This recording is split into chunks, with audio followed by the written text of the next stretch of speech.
পরমাণু অস্ত্রের চেয়েও বিধ্বংসী অস্ত্র তৈরি করেছে রাশিয়া, যেটিকে প্রতিরোধ করার ক্ষমতা এখনো কারোরই হয়নি, এমন মত রাশিয়ার প্রেসিডেন্ট ভ্লাদিমির পুতিনের।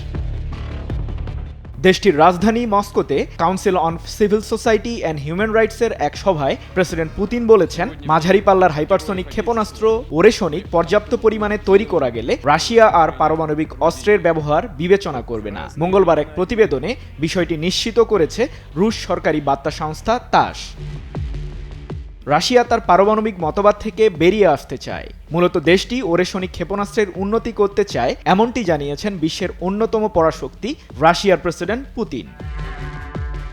ওই সভায় পুতিন আরও জানান, অত্যাধুনিক এই অস্ত্র পারমাণবিক শক্তি ব্যবহারের প্রয়োজনীয়তা দূর করবে।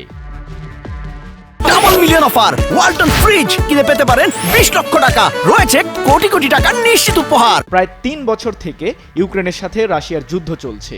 এতে দুই পক্ষেরই লক্ষাধিক সৈন্য নিহত ও আহত হয়েছে। যুক্তরাষ্ট্র সহ পশ্চিমারা ইউক্রেনের প্রতি রাশিয়ার এমন হামলার প্রতিবাদও জানিয়েছে। পাশাপাশি কিয়েভকে শক্তিশালী করতে কয়েক দফায় সামরিক সহায়তাও দিয়েছেন মার্কিন প্রেসিডেন্ট জো বাইডেন।